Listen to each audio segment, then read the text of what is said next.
한 4시 2분쯤에 김여사 조사가 끝나서 지금 이제 구치소로 좀 돌아갔다라고 하는데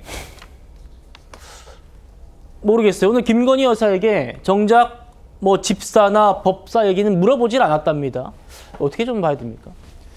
글쎄, 특검이 3명을 동시에 불렀을 때는 대질 조사를 염두에 두지 않았을까 하는 생각인데 네.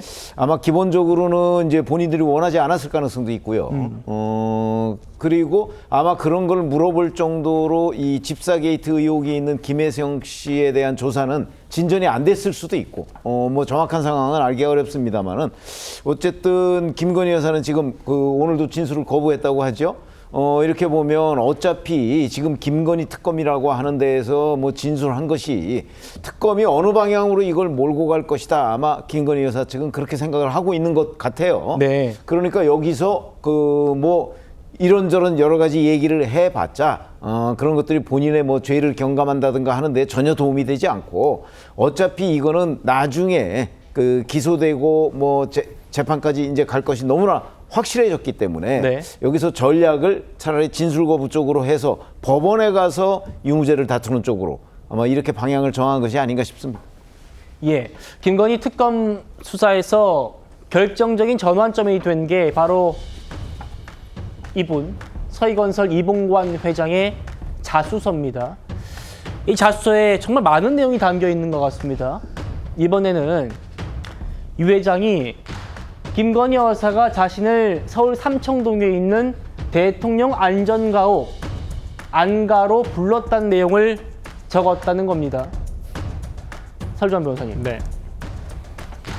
김 여사가 마음이 아주 괴로워서 성경 이야기를 듣고 싶다고 해서 한 2번 정도 안가 갔다. 특검이 이 안가 갔다는 것도 지금 수사하고 있는 겁니다. 다음이요. 삼청동 안가가 어떤 곳인지를 보면 지금 군사 및 공무상 비밀시설이라고 되어 있는데 뭐 뉴스에도 많이 나왔었죠. 계엄 선포 3시간 전 그리고 선포한 이후에 이 안가에서 어떤 일이 있었다라는 보도들도. 지금 특검은 이 안가의 외부인, 민간인이 오면 안 된다라고 보는 것 같습니다. 이제 그게 영부인이 어떤 공식적인 뭐 행사는 아니었겠지만은 어떤 비공식적으로 공적인 업무에 해당하는지 안 하는지 뭐 이런 부분을 조금 더 살펴는 봐야 될 것 같습니다. 이 부분에 대해서는 조금 더 조사가 필요할 것 같고, 김건희 여사에 대해서 뭐 오늘 이러한 질문이 있었는지 없었는지 모르겠습니다만은 일단은 서희건설 이 회장의 어떤 자수서에 대한 신빙성이 굉장히 높다라는 전제 하에서는 뭐 그 자체는 사실인 것으로 보입니다.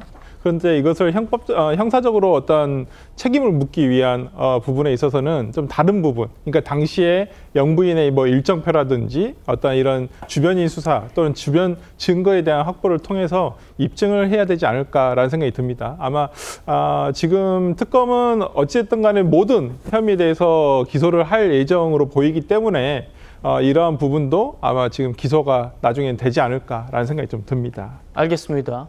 이봉관 회장은 김건희 여사에게 반클리프 목걸이 줄 때, 돌려받을 때 어떤 상황이었는지, 김 여사의 반응은 어땠는지도 자세히 적었습니다. 보시죠. 줄 때 얘기입니다. 대선 직후에 당선 선물로 예쁜 목걸이 샀는데 한번 해보시라 이렇게 하니까 이때가 이제 아크로비스타 지하에서 만났다는 거죠. 김 여사가 괜찮은 액세서리가 없었는데 너무 고맙다 이렇게 화답을 했다는 겁니다.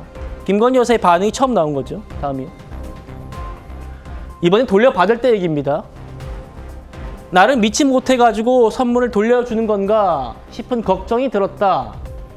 집에 돌아와서 보니까 2개만 있더라. 이 얘기는 나온 얘기고. 윤준임 위원님. 예. 특검팀이 뇌물죄 적용을 검토하고 있는 것 같습니다. 예. 이 상황, 이 자수서 내용도 어떻게 바라보고 계십니까? 그러니까 이것을 김건희 여사가 충분히 어떤 선물의 성격, 그러니까 이봉관 회장이 선물했다라는 것을 상당히 이제 충분히 인지하고 있었고요. 그리고 이게 돌려준 시점을 보통 이제 2023년 말에서 2024년 초, 그러니까 이 특검법 관련해서 2024년 말인 것 같습니다. 그래서 돌려준 이 시점도 상당히 좀 뭔가 수사를 회피하기 위한 목적으로 소위 말하는 증거 인멸과 같은 형식으로요. 다시 돌려준 거. 그러니까 선물을 받은 것이 아니라 실제로 빌린 것처럼 그렇게 상황을 조금 꾸미려고 했다. 이게 이제 특검의 의심인 것 같아요. 근데 저는 이런 자수서 내용이 계속 나오는 걸 보면 좀 상당히 특검의 어떤 정치적인 플레이가 좀 너무 과도하다는 생각이 들어요. 그러니까 이거는 어디까지나 사실 이봉관 회장의 일방적인 입장입니다. 그리고 만약에 특검이 뇌물죄를 적용하게 되면은 이봉관 회장도 실은 상당히 위험해질 수 있는 겁니다. 그러면은 사실 이봉관 회장의 이 진술도 어떻게 보면 본인의 이해관계가 엮여 있는 거예요. 왜곡돼 있을 가능성이 있죠. 그런데 마치 이 언론이라든지 특검에 계속되는 행태를 보면 이봉관 회장의 주장이 마치 사실인 것처럼 기정사실처럼 다뤄지는 경향이 있어요. 이건 정말 네. 위험한 것이고 특검이 면밀하게 수사해서 진실을 밝히는 건 좋습니다만 이런 중간 과정에서 한 명 한 명의 모든 증언과 진술을 언론에 나오도록 하는 것은 매우 위험하다. 이것은 하나의 좀 여론 재판처럼 될 수 있다라는 좀 그런 걱정도 앞섭니다. 예. 양태형 변호사님. 일부 법조계에서는 특검이 뇌물죄를 적용하더라도 뭔가 이번 수사에서 아주 물꼬를 터준 이봉관 회장을 어떤 뭐 양형에서든 도움을 줄 수 있다. 아니면 이봉관 회장이 유리한 쪽으로 갈 수도 있다. 이런 얘기들도 있던데 알선수재가 아니라 뇌물죄에서도요. 그럴 수 있습니까?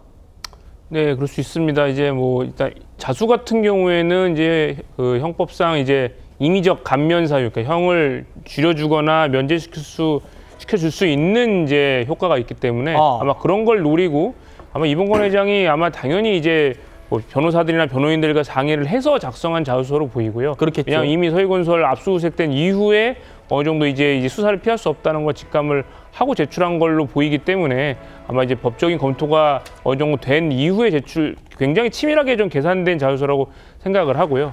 아마 이 부분을 이제 뭐 알선수재나 뇌물죄 같은 경우에는 이제 양형이 굉장히 차이가 나지만 이봉관 회장 본인이 어쨌든 청탁을 했고 그 대가성으로 이제 맞사위에 이제 인사청탁을 했다는 걸 밝히고 실제로도 이제 국무총리 비서실장 거의 차관급에 해당하는 걸로 1년 넘게 이제 그 자리를 이제 했다는 것이 드러났기 때문에 사실상 뇌물죄 적용은 피할 수 없다고 생각을 보이고요. 그래서 아마 뭐 김건희 씨는 물론이거니와 이제 이 회장도 같이 아마 수사받고 재판까지는 가겠지만 실제 이제 법정에서의 양형에서는 아무래도 이봉관 회장은 좀 감면이 상당히 될 걸로 좀 예상을 합니다.